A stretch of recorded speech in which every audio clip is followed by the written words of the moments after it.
Welcome to the Gig Boss Podcast, a show about artistry and industry and music. My name is Adam Meckler, and it's my mission to get you the tools to have a thriving career.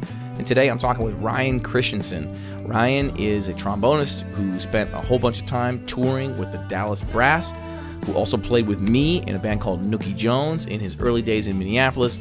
He's also from this big musician family out of North Dakota, and I had another person from his family on the podcast, Mike Christianson, who toured with Ray Charles and played on Broadway for 23 years and now works with me at Michigan Tech. Really amazing person, musician. And Ryan is no different and says on the podcast that he took a lot of inspiration for chasing a career as an artist, as a player, from Mike Christianson. So Ryan talks about how he got the Dallas Brass gig, how he moved from school to school and was kind of like playing a lot at the same time, how he grew up playing lots of different instruments in lots of different contexts, and how that has informed his career thus far. He's now also, and I think this fits a lot of people right now, he's also like, he's playing as much as he possibly can, and he's driving to teach at a university, and he's finishing up graduate work at a university, and they're all in very different locations. In the early stages of maybe becoming somebody who works in academia, but is like the heaviest of heavy players. He worked himself into the Chicago scene really quickly and has a full schedule playing in addition to everything that he's doing in academia. Ryan gives some really great nuggets on navigating all of this throughout the conversation. I really think you're going to dig it. Without further ado, here's my conversation with Ryan Christianson.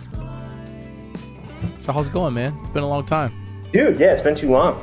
It's going pretty good. A little bit crazy, you know, doing all the driving right now, going back and forth between Decatur and Madison and Chicago. So that's a lot. So Decatur for graduate school? So Decatur is where I'm teaching. Decatur's where you're teaching. Madison's graduate school? Madison's graduate school, doing the DMA at Madison. Okay. Man. Yeah. So and then living in Chicago. How far is Decatur from where you live?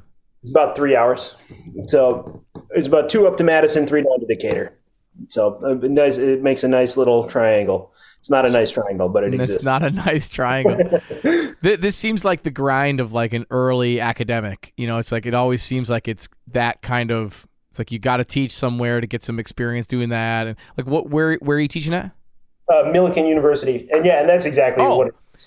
We just played a chart written for Millikan Jazz Band. No kidding. It was written by, oh my gosh, Raymond. That might be the old trumpet teacher down there. I met him once, and he wrote, like, he was prolific. Like, he wrote a ton of charts. Yeah. Some of them are like really hip. He just has them online. Like, just download them online. And we played an arrangement of Prime Directive, the Dave Holland tune. Cool. Yeah. That man, he did. He had some really hip stuff. I went down there and played Randall Raymond. Yes. I'm sure that's him. Yeah, man, I went down there before I got the gig. They brought me in to do like their low brass day last year. And so I soloed with the jazz bands, and they got to this tune. It was on a standard. Oh shoot, I'm going to space on which standard it was. You and the Night in the Music. Yeah. And it was just this killer arrangement. And it was like, it was just by like the dude that taught trumpet and like ran part of the jazz program. They got a lot of really good stuff going on with the jazz program down there for sure. Cool. So are you teaching low brass? What are you doing there? Yeah, teaching low brass. I teach the trombones, just trombones, and then I run the low brass ensemble. So it's the kind of thing I can get it all done in a day. So I just drive down there. Wow. Sometimes I crash down there, but for the most part, I'll like tomorrow, I'll go down there, start teaching at noon, finish at 8, and then come back to Chicago. So it's a long day, but you can do it in a day. So wow, and it's a couple hour drive, and then Madison's 2.5 hours from Chicago, right? 2 hours, 2.5, depending on how fast you drive. Yeah, depending on a lot of things, but yeah. What are you doing in your DMA now? Oh man, well, right now it's getting to a little bit of crunch time. I got a recital coming up. The DMA is performance trombone performance with they have you do a doctoral minor, or other places might call it a cognate field. So I'm doing a Okay. cognate field in education, in music education, Yeah. which is it's nice being in that world a little bit. It definitely a different way of thinking about it, and not like zooming out quite a bit, and like not looking at the systems of education and like how things get funneled and where there are problems, and there's a lot of problems, A lot of problems. Yeah. yeah. But it's been good to be around. Like right now, I'm in a class where it's like a handful of English teachers, like school administrators, museum educators, not for profit, like runners and stuff like that. And then me just sitting there, like I play trombone. You know? Yeah. Yeah. So it's cool to be in that space and kind of getting different perspectives on all that. But so I got some big projects coming up for that kind of thing, and putting on a lecture recital in a couple weeks here, that'll be just on the concept that anybody can make art, and it's going to be an interactive experience where people create things at the beginning, and then at the end take things that people created and interpret them as like graphic and text scores. So I'm really Wow. pumped about that. Yeah, Cool. That sounds fun. yeah, it's going to be great. Nice. So, man, why? I mean, I guess we could zoom out or go backwards in time a little bit, because I want to ask, like, why go back to school when you've got this really great gig with Dallas Brass and you're touring all over? But I want to get into like maybe a little before that. So Sure. you come from a musical family. Your dad's a band director. We got to hang with him not long ago together, which was super fun. That was great. What was it like growing up in a family where your dad's a trumpet player, right? Yeah, trumpet player. So what's it like growing up in a family like that that's got music going on all the time? Yeah, it's definitely an interesting experience. And I mean, I'm obviously really blessed to have grown up in that space, because both my dad and my brother, huge inspirations to me in terms of like people that just make music go on. Because I like from Grand Forks, North Dakota, relatively small town. It's not rural, but kind of detached from any major metropolitan area. You know, it's 5-hour drive to the Twin Cities, like a 3-hour drive up to Winnipeg, and you know that's what you get. Yeah. But you know, so just being in that space, it was, I don't know, it was like hearing music all the time, because my dad played in bands. Like I remember being a kid and like everybody's talking about like their favorite music to listen to is like, you know, Backstreet Boys or NSYNC, if that dates me in exactly the right spot. You know? And I was like, no, I like my dad's band, and they're playing like Glenn Miller charts and stuff like that. It's like this, you know, it's like that was what I got excited about, and that kind of like made that kind of music be rock stars. Like I didn't understand that people didn't know who like Maynard Ferguson was when I was Right. in school. I was like, that was it. Like those were the rock stars. But then get into middle school, and then just having these two, you know, both my brother and my dad were always very active about creating playing opportunities. And so my brothers and I started this like punk rock garage band. And he was always pushing writing new music and finding places for us to play and all that stuff all the way through high school. And around the same time, my dad started running what's basically a jobbing band, but there was no jobbing band in the area. You know, there was no top 40s type, you know, wedding bar band kind of band that was up there. Right. That music. And so he started working and really pushing that. And ended up creating work for both me and my brother, because there's not a lot of people that like know they can like just sit in and play. So what did you play in the garage band? Like the I punk played bass rock guitar. I thought you played bass, man. For some reason that like started popping back in my head, like Ryan plays bass, but Yeah. I don't remember. It's been a while since we've hung and talked about that kind of stuff. Oh yeah. No, so I played bass, and it was actually a really cool thing is that for my dad's band, you know, when I got through high school, it was like I almost never played trombone in that band. I would play bass, I would play piano, and that was pretty much I was pretty much just playing bass and piano in that band for the most part. Playing, you know, maybe once in a blue moon I would play trombone. My brother ended up being the regular guitar player for it. And then once in a bloom, I played one set on guitar, and that was it was one set for a reason. Yeah, it was not my expertise, but so it was just like it was just growing up in that family.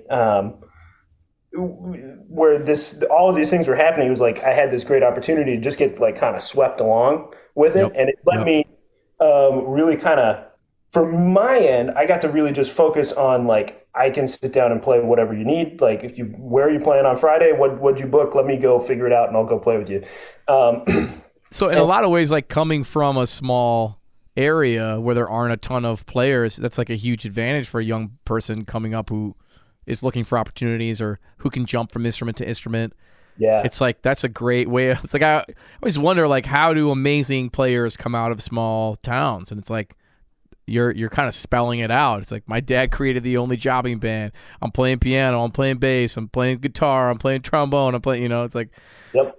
Yeah, that's interesting, man. Yeah, and and there's other advantages to it. Like I think about that now. I'm in Chicago and spent a lot of time teaching middle schoolers and stuff here, and it's like, and I think we've talked about this too. Like the idea that it's like a lot of these kids that I'm teaching, like by the time they get to high school, they're already kind of specializing in stuff. But like when you're growing up, like everybody does everything, and that's like a huge advantage. That I was doing all that stuff. I was in theater, I was singing, I was football and wrestling through high school, and like 5 sports in middle school, because if nobody plays, nobody can play. Like, right. So it's it was a really, really great advantage to getting through that. Yeah, I think that's such a great experience too. Like I functioned really similarly while I was in choirs and theater, and I was in band and jazz choir, and I was in basketball and baseball and golf all through high school, or basketball, baseball, and golf in high school, traveling basketball all through high school. I ended up not playing on the school team after a little while. I'm still a little bitter about it. Don't worry about it. But yeah, I mean, it's a great way to grow up, and it's just like I got kids of my own now, and I'm thinking about Augie. He's like, I want to take karate. I want to go to this basketball camp. He's taking piano lessons. It's like, to some degree, it feels like it's like, whoa, this is too much. You know what I mean? Yep. But when it's done out of necessity, when it's done like, we need someone, come in and do this, it's like maybe a different thing than like forcing a bunch of commitments onto your child so that they're and I think there's the other big thing that you're talking about there too, is that it's like, I think the most important thing you just said is like, he's asking, you know what I mean? And that was also my parents' attitude with everything, for just about everything for me and my brother, is that it's like, if you want to do it, you'll do it. But the only rule was that we couldn't quit in the middle. Like once you commit, you got to do it. Yep, you got to finish it. And it's like, you can quit at the end of a season, but you can't quit in the middle. The only exception, my mom hated that I wrestled, and like I did quit in the middle of a season because I hurt my ankle, and like walked upstairs, and was like, man, like at that point I was getting pretty serious about trombone, and it was like, all right, like if that was my wrist or if that was my teeth, like it's like, all right, okay, cool. And that one was fine, but I still have regrets about that though. Even about quitting wrestling. About quitting in the middle of a season. Yeah, interesting, man. I just went to Indiana Hall of Fame of Wrestling inductions, because my next door neighbor growing up, Rick Mitchum, is like he was like an amazing wrestler in high school in Indiana, like a state champion wrestler. And so he was inducted into the Indiana Hall of Fame, and I happened to be doing the guest artist gig at Indiana State University for their jazz festival that same weekend. So I was like, dude, you're getting inducted. I'm going to drive over to Indianapolis and watch your induction. And I got to hear all these really amazing wrestling stories. I mean, we're not talking about wrestling, whatever, but it was cool to hear the kind of impact it had on people's lives, and coaches, like, coaches were being inducted. And so people would talk about the influence coaches had on them. And I got a soft spot in my heart for sports. Yeah, I would say it that way. And I think just like where you're going, like hearing these stories about, and there's just so much one-to-one, in like how you approach a life in music and how you approach a life in sports. And it's totally, man. Totally. And like the idea of team building, like, I've got my orchestra, and it's like, I think a lot about building a group of people whose skills complement each other, keeping that group of people together, managing egos when you're in rehearsals. It's like it's a lot. It's not unlike being a basketball. I've been watching a lot of Timberwolves again. Nice. It's a good time. It's interesting to see the chemistry, the team coming together. You know what I mean? Yep. So you're running around Grand Forks. You're playing lots of instruments. You decide, I'm going to major in music. Are you thinking I'm going to be a band director because my dad's a band director? Are you thinking I want to be a player? I mean, I asked Mike Christianson the same thing. Yeah. Did you think you were going to be a band director? And he was like, no. Yeah, I'm glad you bring that up because like Mike was a big part of that decision for me because I got to see somebody from my family who'd gone and done the thing, and like it's like, oh, okay, like there's a pathway, and I can kind of see a pathway. So initially coming out of high school, was kind of following the Mike Christianson model of like, I think I'm going to go. I went to North Texas for 1 year before I went up to Minnesota. And so I went to big school. Yeah, go to a big school, and I'm going to like do play in some touring band and then go to New York, just like Mike. Yep. That was kind of the model for me. And then I got there and doing the jazz studies degree at North Texas. And, I talk about being really young and thinking like, man, Maynard Ferguson is this rock star and I'm living in that mindset. And that was kind of when it settled. Like there was there's wobbles and wavers and like what I think I'm going to do with my life. But for the most part, like I think once I was about like 8 years old is like, well, I think I want to play trombone, and that was it. And then I got to North Texas and I'm like doing it. And I like have this realization that that's probably not the decision that should be trusted to an 8-year-old, And so I got down there. And I was I kind of went through this experience of like, man, what? Like, I just kind of like told myself going through high school that it's like, well, I don't think I have the patience to teach. Like, I don't think I could teach. And it's like, what are you talking about? Like, I'm so fortunate that I had this moment of clarity where it's like, you have no idea if you have the patience to teach. You've never taught. And so I was going through that. And that's what brought me, when I came to Minnesota, I transferred because I figured like, okay, I want to still be in a good trombone program, but I want to explore teaching, find out if it's for me or not, before I commit myself to this life that I know can be difficult. Yep. Because I think I can't do this thing that I've never tried. Like, so, going to being in the Twin Cities, being in a place where I knew there was a lot of playing going on.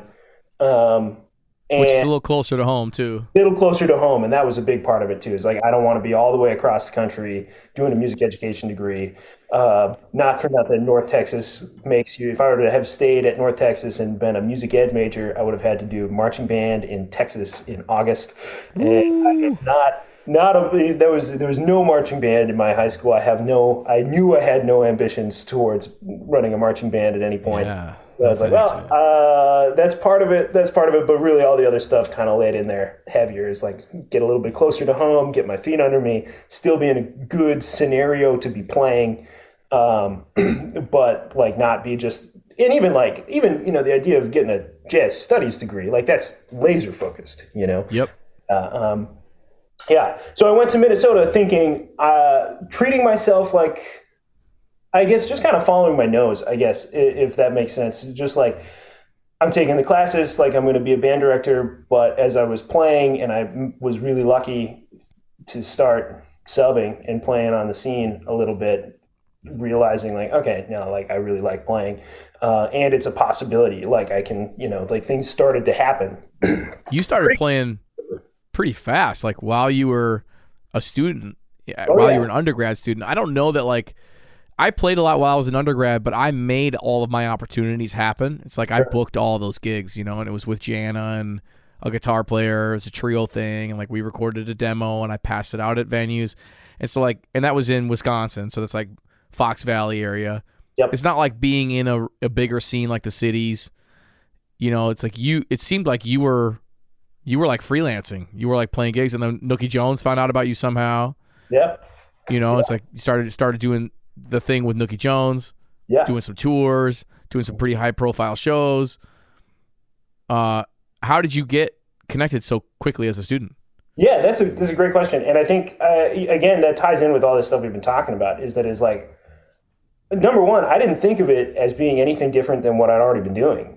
Like I was working as a professional. I'd been playing the bar scene since I was 15 or 14, So Right. it's, all right, like you call me I know what it looks like to show up at a gig.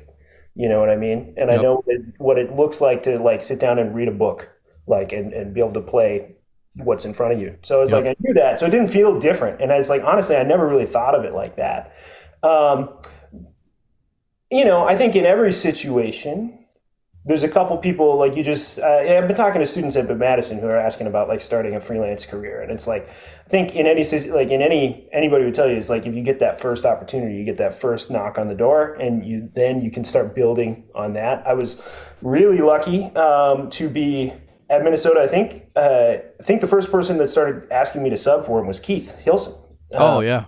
Yep. And that plugged me into big bands, into playing. I remember, part of this whole thing too, is just being hungry for it. I remember the first gig I played in the cities is at what's now Crooners. I forget what it was called then.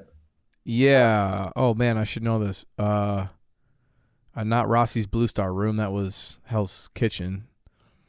It's like up in Fridley, man. I can't remember what the name of it is, but Yeah, Crooners Lounge Supper Club now. It's a great club, man. Yeah, that spot is way up there. And I remember I got asked to sub for Keith band, a big band, and it paid $5. Was that Nova? No. Who played there? Acme. Cedar. Acme. That's right. Yeah. There's so many big bands in Minneapolis too. That's crazy. No, I think a lot of people don't realize, and I know some of my students at Michigan Tech listen to this, and I tell them this. I'm like, there are so many big bands that are looking for people to play gigs. Even if you're like going to be an engineer as your career, it's like you could totally play big band gigs your whole life if you want. Yeah.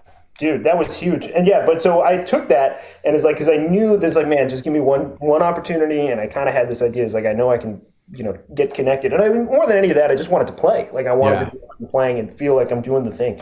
So I remember I had left. My uncle lived, at the time I was living in Dinkytown. So like right on University of Minnesota campus.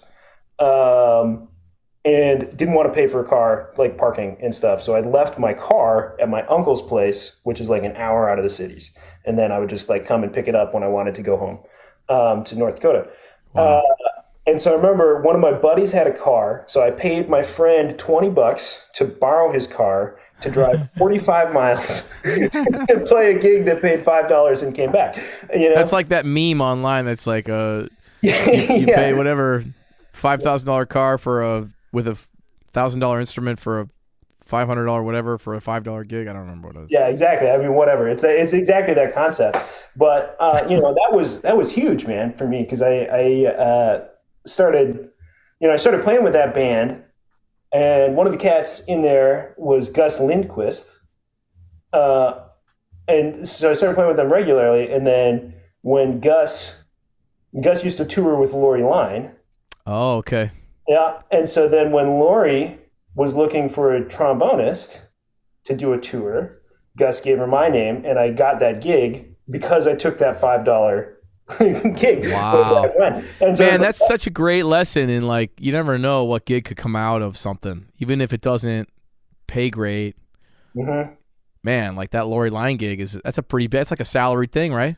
Yeah, it was good. It was. I mean, I managed to pull that off while I was still in school. I turned a bunch of classes into online classes, but it worked out like it paid for like a year of school for me, basically, Wow. which was awesome. And what's that Lori Line tour like? Is that a whole bunch of theaters? Yeah, theaters, performing arts centers. We played an arena. That was pretty cool. Wow. We played, I think, where Mankato State has their hockey games. I think we were in Mankato for that. But yeah, that was a good introduction to touring. Just because it was so fast paced. I want to say we played like 40 shows in 42 cities No, I'm getting this backwards. 44 shows in 42 cities in like 40 days or something like that. Whoa. Yeah, it was nuts. Just cramming it in. Yeah, right. And so it's like if she would schedule it so that like on the weekends we'd be back in the Twin Cities area. So it's like if we wanted to like do laundry or whatever, we were like close to home, we could zip out. But so like we played the State, we played down in Burnsville. I'm trying to remember what else we played close by. But so we'd come back and like run around, get everything squared away, get back on the bus, go out. But that was just like, yeah, there was a lot to be learned from that side of touring. And I think this also will tie into like Dallas brass stuff as well. But playing the same show every night and like literally every night and just like, what are you focusing on? What are you training yourself to do? I think that was actually a really, really formative experience for like how I approach the professionalism of the gig and the professionalism of like a show. Yeah. Where you're hitting the exact same stuff. What are your goals? How do you keep it interesting? I mean, it's not hard to keep it interesting. It's like, I'm trying to think if I ever played a perfectly clean show on that entire run. I don't know if I ever did. It was a good opening too, because I had to. She used to tour with a bigger band, and that was a smaller band, and so it was like I was playing the role of like trombone, but I also had to like lift a Kenny Holman solo and like take some of that. It's like, Kenny Holman's the tenor player with Corey Wong. For those of you that don't know Kenny's name. Yeah, amazing. So if you've seen all those crazy solos that Kenny plays online, that's fortunately it was not like nutso like crazy stuff, but it was like, yeah, I had to play the role of the tenor sax player. I was the token improviser, so it was like anything that was blowing was coming my way, and she didn't really want you to like blow. Like it was like, okay, it's improvised. Maybe I have some spaces to stretch, but for the most part, I'm playing the same thing every night. Yeah, I heard that about her, that she like really needs everything to be exactly the same every night. Or I'm not going to say who told me this, but or she gets off. Like she can't handle it when somebody, I'm narrowing it down, but I was talking to somebody who played drums with her, and he was like, if every fill wasn't exactly the same in every spot, which again, it's like a good learning lesson too, of like, hey man, this is part of the professionalism of the gig. Like this is what the gig needs. I'm going to play it exactly the same every night. And in that way, you can challenge yourself, Yeah. And that's a huge part of it. And knowing the gig, knowing what the thing is. And just like, because also at that time, I was 20 when I was doing that. Wow. And it's like, I had this like, it was like, I wanted to blow, but it's like, it's not a blowing gig.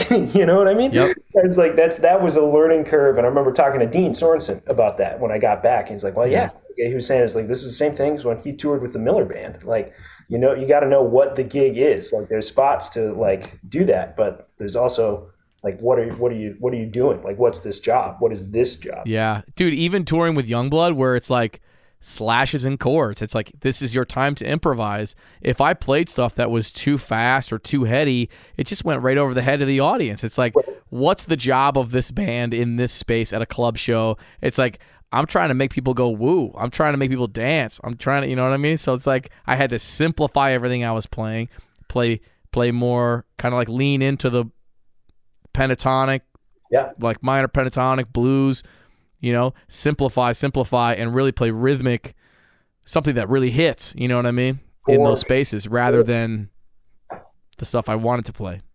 Yeah. And I think that there's an element of like getting into that's a good conversation, because it's like, who are you playing for, and it's like, what are you going, like, I don't know. I shy away from like, the idea of like, well, there's what I want to play, and then there's what I'm gonna play for all these people, it kind of that toes a line of like kind of this stuff, but like sure. For me, it's like what gives me like joy being in front of people is the connection that we have, like the connection with me and the audience, and you're there, and so it's like, man, if that's a one-way street, if that's just like I'm gonna play like, well, if it's not collaborative, then it's like it doesn't feel as good. That's not what I'm in it for. So it's like, and so that was a way as I start thinking about like playing with Lori, and I had the same stuff in Dallas Brass in learning to improvise in that ensemble. Yep. A little bit more freedom, a little bit different approach, but still it's like, who are you like playing to connect with somebody, and the connection is what makes it the art, So Yeah. that's Yeah. what, So you got the Lori Lyon gig, you finish out in Minnesota, you're doing some playing with Nookie Jones. I remember when you decided I'm moving down to Chicago. yeah, that was tough. How, I guess I have a few questions about this. How did the Dallas Brass gig come about? Let's talk about that first. Sure. Yeah. Dallas Brass gig came about through connections in Minneapolis. Again, it's building on the same thing. I was playing in one of the million big bands in the Twin Cities. Started playing regularly with Bill Simonson's band. Yep. Bill's a great composer. Amazing composer and really, really challenging stuff. But one of the guys that I was playing second in that band and playing lead was Pete Enblum. Oh, cool. And Pete played with Buddy Rich. But also Brian Setzer, right?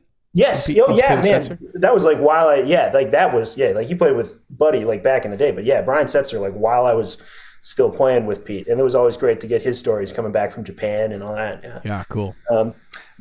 So Pete grew up with the owner of Dallas Brass, or the guy that founded it, Mike Levine. He's a Minnesota guy. He grew up in St. Louis Park. Okay. And basically, Mike, there's a long story that happens before this, but basically, I remember getting a call. I was up at the Family Lake Cabins up in Park Rapids, Minnesota, and got a call, and I couldn't tell what it was, but it was I thought it was this guy said Dallas Brass, and so I got a phone call to come in and audition for Dallas Brass. So it was definitely a different experience. Most of my audition happened online. Most of my audition was videos. Okay. And which was a unique thing because I went through this, because I knew Mike, the guy that was calling me, was a trombonist. And so I was thinking maybe I'm going to get this gig, or maybe Mike's just going to keep playing. I couldn't really get a read on it. And it's I thought it was my gig or nobody's gig. It turns out I was one of 20 people that were in this conversation that was happening. And so I'm sending out this thing thinking that it's he called me, I never saw this posted, this is potentially my gig.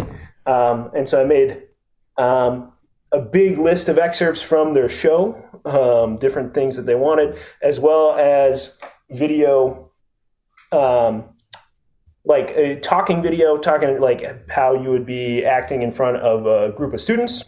Yeah. Tell 3 jokes. Amazing. I submitted that. And it's one of those things I still have it on my Google Drive. That audition is I can go back and say man, I don't know if I would have hired me, but Mike saw something he liked, and he brought me in to basically just meet with him, and at the time the business manager of the group. Played for them and just had I think I got to their place at 9 a.m. and was there probably until 1 or 2 in the afternoon, something like that. It was a long hang. And just playing and talking, went to lunch, hung out, and about a week later they called me and told me I got the gig. So that's cool. It's really interesting that they're looking both at your playing, but also your personality. It's personality is a factor in getting hired on a gig like that. That band does a lot of educational work, right? You mentioned going into schools. How would you be in front of a group of students? What was the touring schedule like with Dallas Brass? What were you guys doing? 175 dates a year or something, right? When I first started, we were out 100. I think I was out 115 dates that first year. Okay, wow. 115 days. We didn't play including some off days and stuff. Yep. And it tapered off a bit after those first couple of years. But probably nowadays. I mean, when I ended, it was almost 100% school shows. We would still do some theaters, some performing arts spaces, but I think it really settled into this space where it's Dallas Brass, it gets into marketing and getting into that, what's your space, Right. And their space is the national brass quintet, national size, touring scope brass quintet that comes in and works with high schoolers.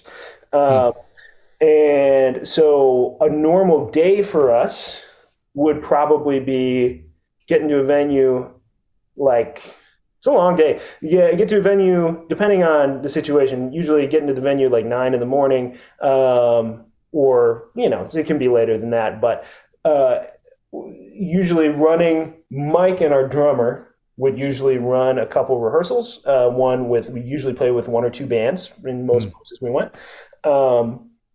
And they would run a rehearsal with the high schoolers or middle schoolers.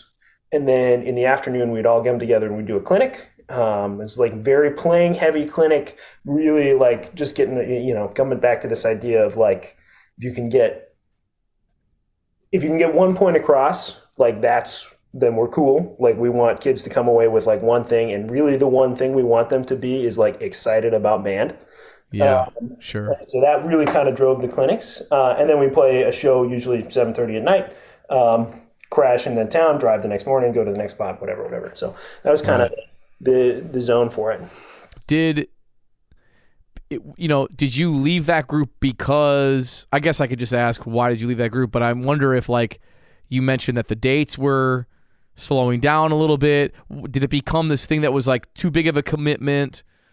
But not enough work to justify the size of the commitment, or like what were the deciding factors in like moving on from that? Yeah, it's a hard question, and it's obviously there was a lot to unpack in that decision too, because it was like I got that job when I was 22, and like pretty much all of my adult like career was like that, opening doors for me, and being a huge part of that.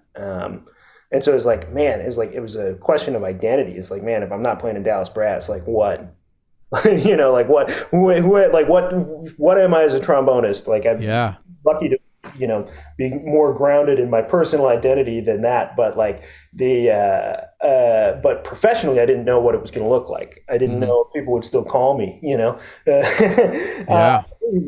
which is a silly thing to say out loud, but it was like, man, like it was a big part of that. But it was one of those things. One of the reasons, I guess, I knew that I was starting when the pandemic hit. It was all kind of pandemic related. Pandemic hit. I was already kind of thinking about coming back to school and doing the academic route. And I always kind of knew I wanted to be, coming back to this idea of like, I don't know if I want to be teaching or whatever. Like I realized I love teaching. I love teaching as much or more than playing. It means a lot to me to get to work with students. And so I knew like, all right, I'm kind of heading this direction, and I have a hunch that I'm going to really like teaching at the college level. And so I wanted to go back to school. Conveniently, first year I go back to school, pandemic hits. So it's like I'm not missing any road time or whatever. Right. And then when we come back to it, it was this, I'm trying to think how much I want to say about it, but it was basically there was enough, the posture of the group, of the management of the group was that like, yeah, we want to book. Whereas like I'm sitting in the group, I'm trying to go back to grad school. I want to be on the road less. A couple other cats are new university professors in positions where they're not 100% like they got the, it's this thing. It's like, when you come into these spaces, they're like, oh yeah, sure, go out whenever you want. And then it's like, well, yeah, but we really need you to be here. You don't know how much leverage you actually have at that stage. Yeah, right. And it was one of those. And so they're also kind of asking to be out less. Mm-hmm. And so it's like having this kind of conversation. It was like, well, like what's the future? What is this going? And it was just kind of becoming obvious that it was like, well, okay, I think the future of this group is, with or without me, going to be like, we want to book as much as we can still. Right. And so that was kind of it. I mean, I guess ultimately it comes down to that it was just like, I knew I wanted to go back to school. I knew I couldn't be back in school if they were going to be booking as much as they wanted to. And I don't want to be in the way of that. I don't want to be a stick in the mud. I don't want to be, and I don't want to be in awkward situations in my new positions as well. So it was, it worked out for the best. And it's definitely not something that I like, wouldn't go back. I would be like, it's possible, if things were to work out that way in the future, is like, come back and hit the road again when I'm at like not trying to like get through school and get degrees and stuff. Yeah. To go hit the road with them again. I would. It's a great show. It's a lot of stuff that I really believe in, and that's really what kept me going with it throughout all that. And that made it part of what made it really, really a hard decision to leave is because I really believed in the product and what was essentially the mission. Is I think that the group. And when I got into it, and it's interesting, this kind of comes back to this idea of like knowing your market. Yeah. I think that whether it was ever explicitly said or felt, or even if everybody involved would agree with this, I always got the sense that it was like our role was like to connect people who probably would never show up at they weren't, if it was just a brass quintet concert, like if Canadian came to this town or American brass quintet or any of these like big hitters, that category thing, they probably wouldn't come. But when we were going, our mission was to be we played a lot of rural areas, which hits home for me. Yep. And we did a lot of like bridging the gap. And so our show was designed for the people who have kids in band, we were a show for the parents of kids in band, and really like connected with that audience. And it was like, it was a really, really well designed show for that. And so I always really valued that we were like, not like holding like classical music, or it's kind of classical, kind of not crossover brass quintet. Right. We're not like holding it up here and be like, okay, come see us. It's like, we're like, where are you? Like, let's bring what we love to you in a place that you're going to see it and engage with it, and with a sense of humor that you're going to appreciate. Right. And with like things that we know are going to get you, things that are relatable. Like we're playing some movie scores. We're playing, a big moment at the end of the first half was always William Tell. Like people know that, Sure. So that was something I really valued for sure. Yeah. And I imagine that your skills, so like, I think it is more common now to have people that are great classical players and great jazz players, or great crossover players. You're a great jazz and funk trombonist. You're a great classical trombonist. I imagine that those three skills came in handy getting a gig like Dallas Brass. Yeah, no, absolutely. And it was definitely necessary, and it definitely opened up a lot of doors for me to keep the gig. I think finding ways to, it's just like freelancing, it's like there's going to be things where you got to learn on the job, but if you can give people something that's like, oh man, like that was special, if you can give them something kind of special. And that was, I think in a lot of ways, that was like my improvising and funk chops when I started. And then as that was like, okay, keep me. And then the classical like chamber chops came alongside that over time. Yeah, because like when I got the job, I hadn't played in a brass quintet for like 5 years. The last time I played in a quintet was like in high school. Because I didn't think of myself as a classical trombonist, I took it seriously and I played recitals and stuff like that at Minnesota. But it was like, even then the idea was not like, oh, I'm a classical and jazz trombonist. The idea then was like, okay, like I'm getting a classical degree, I'm getting an ed degree, but I'm a jazz funk commercial trombonist who can also knows about this world. And then I got that job. It's like, oh man, like I've got to start taking this stuff seriously and really figured it out. And I was always drawn to chamber music. I always thought brass quintet was really fun. I didn't like concert band as much. I didn't like orchestra nearly as much. Orchestra was really not my vibe. Concert band I liked a little bit more, but brass quintet, like I played in brass quintet all through college at Lawrence, and even though I was a jazz studies major, it's like I played in a brass quintet with the guy who played principal trumpet in the orchestra. We were the two trumpet players, and I played second trumpet to him, and it was great. It was a great experience, and actually Anna Jacobson played French horn in that quintet in Chicago. Wow. Amazing French hornist. And she like plays trumpet and violin and all kinds of other things too. I should get her on the podcast. Yeah, seriously. Oh man. Yeah. But yeah, like I think even then kind of saw the potential in what chamber music could be. Like it had a lot of, to me it felt like a small group jazz thing. You know, it was like, even though we weren't playing that rep, we're playing like Samuel Adler's music and stuff, like all this crazy stuff. But you know, it's like I liked the feeling of chamber music. You know what I mean? And I think it's a nice gateway for people that play like small group jazz or see themselves as commercial players to get into classical playing. You know?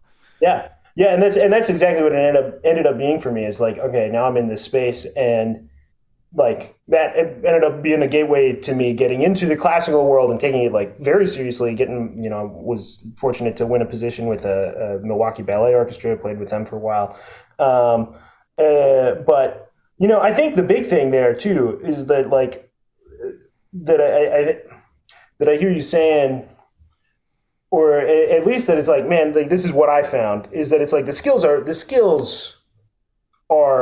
the same. In that it starts here. Yeah. There's nothing extra than this. And that was also like, that's, you know, like, I talk to like, I maybe being a little self-deprecating when I'm talking about like, okay, like, yeah, like they kept me along because I could do this other stuff. Well, I could hang on the chamber stuff because I was listening, you know, right. And I'm matching and I'm treating it like, honestly, like playing in Nookie Jones and like playing horn lines with you is the exact same thing I'm doing in Dallas Brass my first couple of years. It's just that instead of like I'm trying to match your sound and like your inflection and play in a way that's supporting trumpet in that sound, now I moved to the brass quintet and I'm supporting Luis Soraya's sound and he like the way he was playing. But it's the exact same thing. It's just this supportive role, and it's like how do you hear it and how do you react? And that's that's all, like if you can do that, then you're an improvising musician, even if you're reading music in front of you. Like if you're just like yeah, listening and reacting, that's it, that in any musical context then. I mean, that's absolutely. And I think that's honestly, I think that, you know, bringing it a little bit full circle, like that's essentially the lessons that I was learning when I was a kid, you know, is that it's like all of this is the same. All of this is the same, whether I'm playing bass guitar in a punk rock band or I'm playing trombone on Chicago tunes, or like I'm playing in this like, you know, playing piano on a jazz trio gig or something like that. Like it's all the same. I'm thinking the same way. I'm listening and responding, and that's what the whole field is, you know? Right. Yeah, that's great, man. So I imagine your triangle of driving is not sustainable long term. Do you got a plan for when you're finished doing DMA stuff? You're at Milliken. You're living in Chicago. What does your future look like? Do you know? Are you just kind of riding this out? Well, a thing that I'm learning to do in life is try not to plan so dang much. Yeah.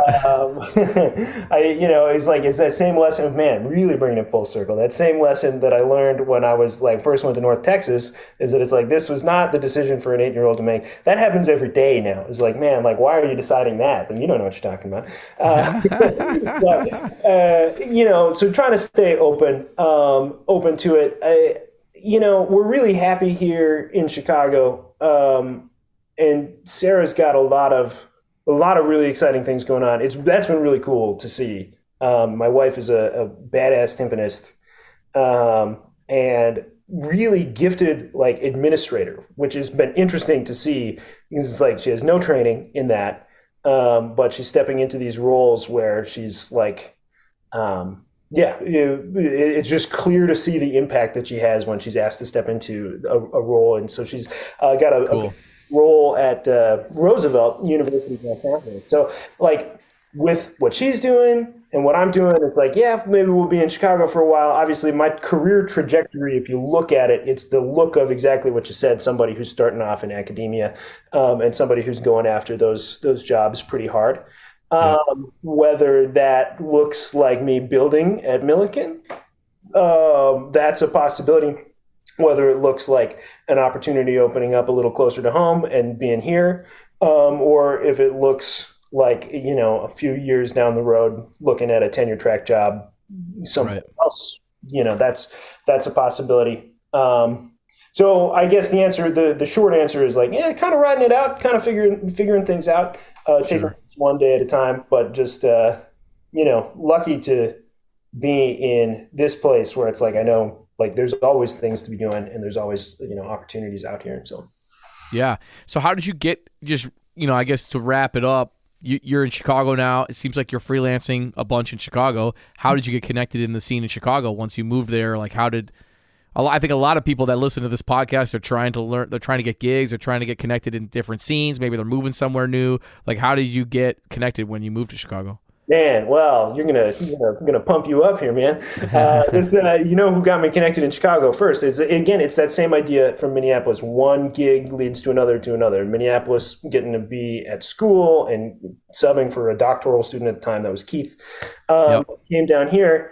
And really, like a lot of there's a couple different spaces that where things kind of took off in different directions. And it's interesting because you can look at like the contacts of people I still call and work with, and you can still kind of trace them back to like, okay, I went this way and I went this way. But the first one was Evan Jacobson. Oh, yeah. Yeah, who you hooked me up with, actually. Nice.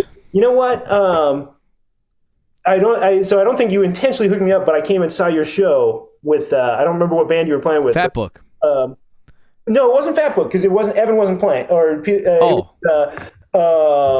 It was like a trio or quartet gig. Todd Clouser. You talking about the Todd Clouser thing in Chicago?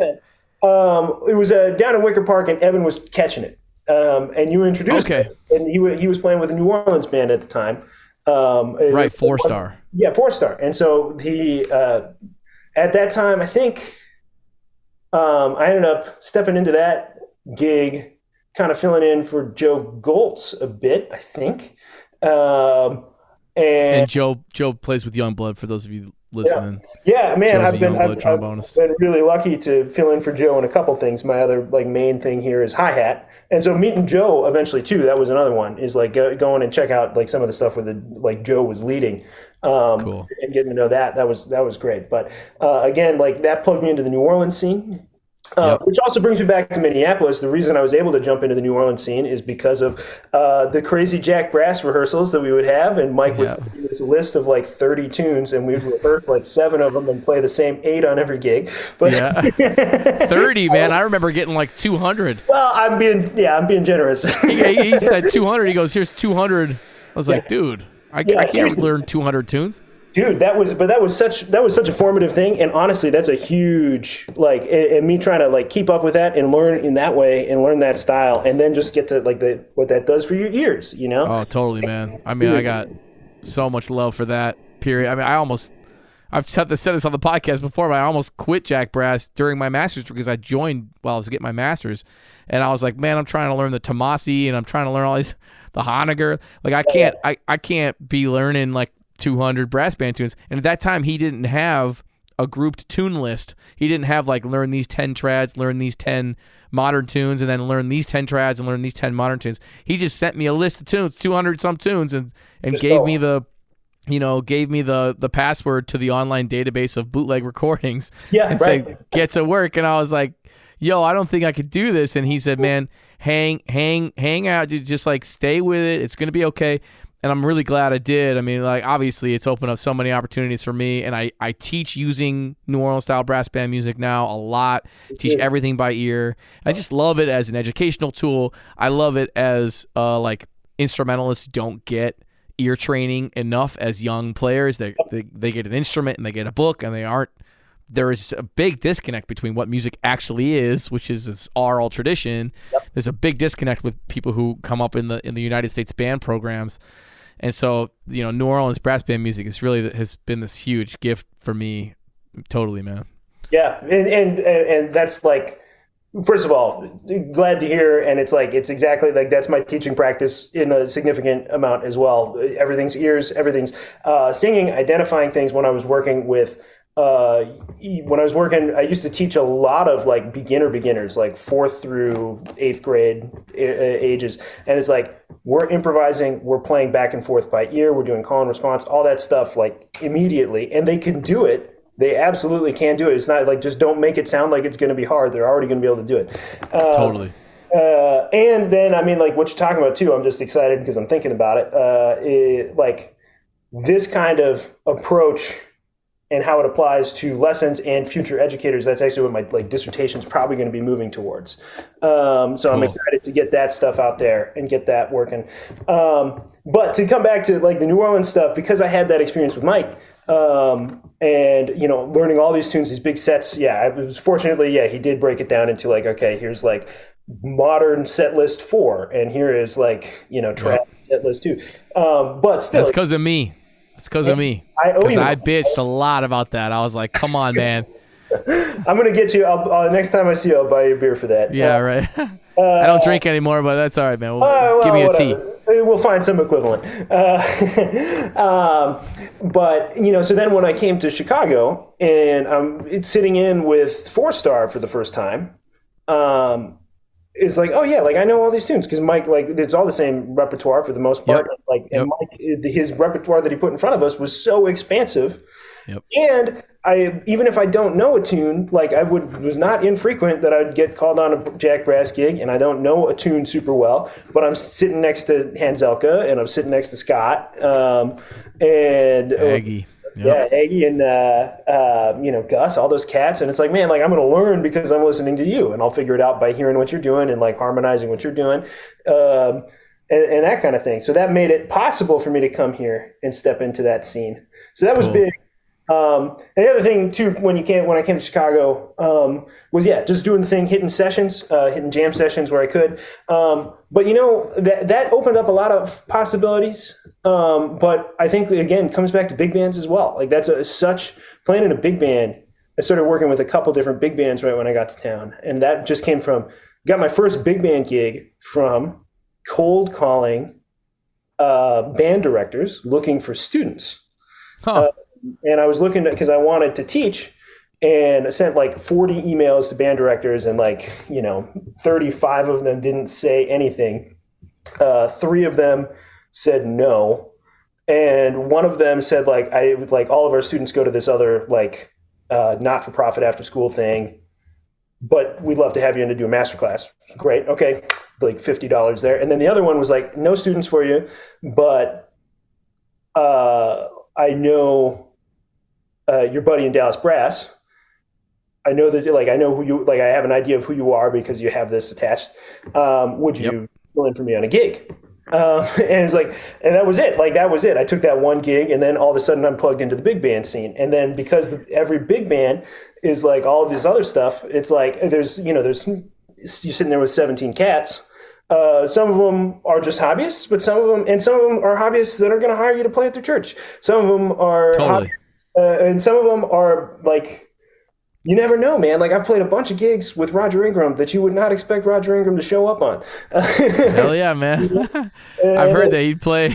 Somebody was like, you should call Roger to play with your big band when you do it again in Chicago. And I was like, oh, man. Dude, yeah. He'll show up, and he sounds great. He sounds incredible, But, whether it's that or it's like you're playing next to, you're always going to play next to somebody there's going to be some door that opens, Yeah. I love the very tangible, the very actionable.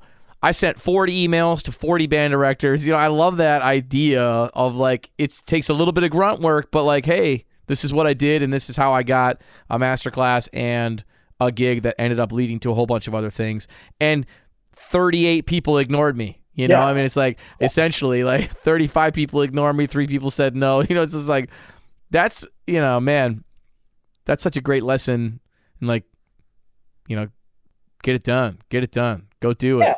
Yeah. And it's such a, and it's a great thing because it's once for the most part in your life, you have to do that once.